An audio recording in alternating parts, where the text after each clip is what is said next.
Você já parou para pensar que reclamar de tudo talvez não seja só um mau hábito ou mau humor? E se eu te dissesse que a culpa em grande parte é da neurociência? Parece loucura, né? Mas fica aqui comigo que você vai entender como nosso cérebro é programado para focar no negativo e, o mais importante, como podemos hackear esse sistema para ter uma vida mais positiva e produtiva. Vamos começar com um conceito fascinante, chamado viés de negatividade.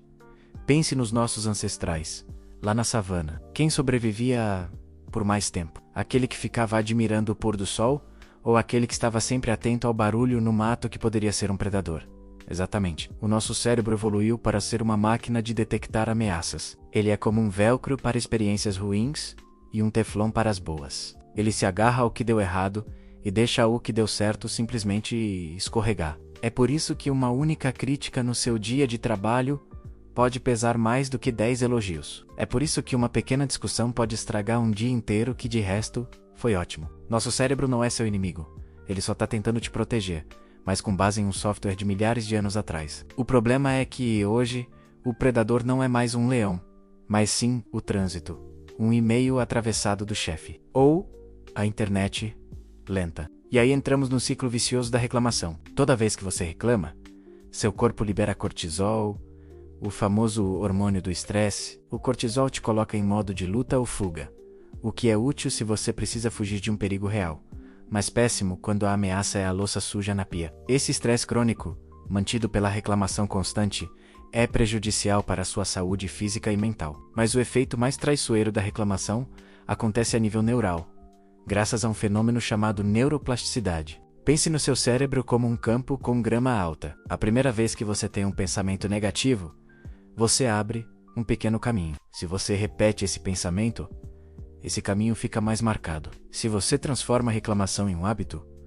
esse caminho vira uma estrada larga, pavimentada e com iluminação. Seu cérebro, que adora eficiência, vai sempre preferir pegar essa estrada fácil da negatividade em vez de ter que desbravar um novo caminho na grama alta do otimismo. Em outras palavras, quanto mais você reclama, mais fácil e mais automático se torna reclamar. Você está, literalmente, treinando o seu cérebro para ser negativo. Você cria um filtro que te faz enxergar o mundo através das lentes do problema, da falta, do que está errado. E esse hábito tem um preço muito alto.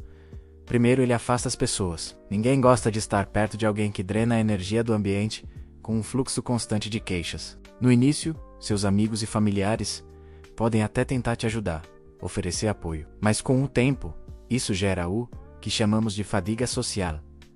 As pessoas se cansam. Elas começam a te evitar, não porque não gostam de você, mas porque estar perto de você é emocionalmente exaustivo. Você se torna o amigo reclamão, a tia do pessimismo. E a solidão, ironicamente, se torna mais um motivo para reclamar, fechando o ciclo. O segundo preço é que a reclamação te cega para soluções. Quando você está preso no modo reclamar, seu cérebro foca 100% da sua energia em descrever, dissecar e remoer o problema. Você fica tão ocupado falando sobre o quão ruim a situação é, que não sobra capacidade cognitiva para pensar em como resolvê-la. É como estar preso em um buraco e, em vez de procurar uma escada, passar o dia todo descrevendo a cor da terra, a umidade das paredes e o quão fundo o buraco é. A reclamação te mantém passivo e vítima da situação, em vez de te capacitar a ser o agente da mudança. E o terceiro, e talvez mais triste preço, é que a reclamação constante diminui o seu sentimento de gratidão.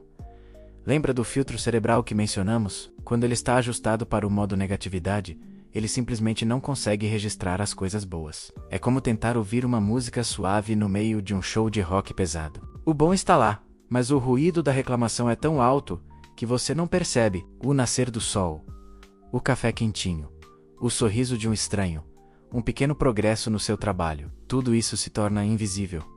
E sem gratidão, a vida perde a cor, perde o sabor. A boa notícia: a neuroplasticidade funciona nos dois sentidos. Assim como você treinou seu cérebro para ser negativo, você pode treiná-lo para ser positivo. Você pode fazer um reset cerebral. Não é mágica, é ciência e prática. E eu vou te dar 3 passos acionáveis para começar essa mudança hoje. O primeiro passo é a regra dos 5 segundos. Este é o seu interruptor de emergência. No exato momento em que você se pegar prestes a reclamar, conte regressivamente até 5. O segundo passo é criar um diário da vitória. Isso pode soar um pouco clichê, mas o efeito neurológico é poderoso.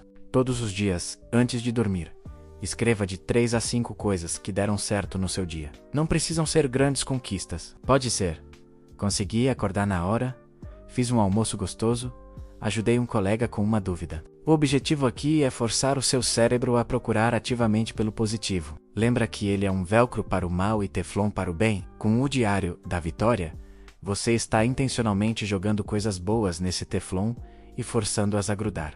Você está construindo e pavimentando a estrada neural da gratidão e do reconhecimento. Com o tempo, seu cérebro começará a fazer isso automaticamente durante o dia. Ele vai começar a notar as pequenas vitórias, a beleza nas coisas simples, as oportunidades escondidas nos desafios. O terceiro e último passo é um dos mais desafiadores, mas essenciais.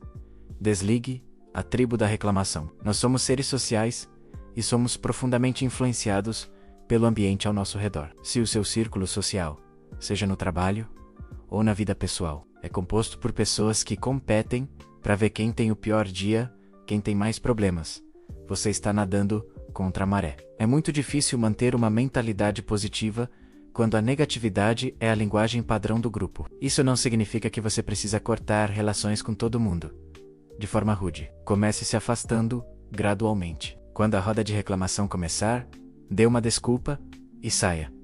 Mude de assunto para algo positivo. Não alimente a negatividade com a sua própria e, principalmente, comece a procurar e a passar mais tempo com pessoas que te inspiram, que focam em soluções, que celebram as vitórias, que praticam a gratidão. A energia delas é contagiante e vai acelerar imensamente o seu próprio processo de reset cerebral. Lembre-se, mudar um hábito que foi construído por anos não acontece da noite para o dia. Haverá dias em que você vai escorregar e reclamar. E tá tudo bem. O importante não é ser perfeito, mas sim ser consistente. Cada vez que você usa a regra dos 5 segundos, cada vez que você escreve no seu diário, cada vez que você escolhe se afastar de um ambiente tóxico, você está dando um pequeno passo, colocando um tijolo na construção de um cérebro mais resiliente, feliz e poderoso. Você está trocando o pesado e inútil hábito de reclamar pela força proativa de resolver e pela leveza de agradecer. A escolha é sua, e ela começa agora. Se esse vídeo te ajudou a entender melhor como sua mente funciona e te deu um primeiro passo prático para a mudança, não se esqueça de deixar o seu like e se inscrever no canal para mais conteúdos como este. E me conta aqui nos comentários: qual foi o seu maior aprendizado hoje? Qual passo você vai começar a aplicar primeiro? Muito obrigado por assistir e até a próxima.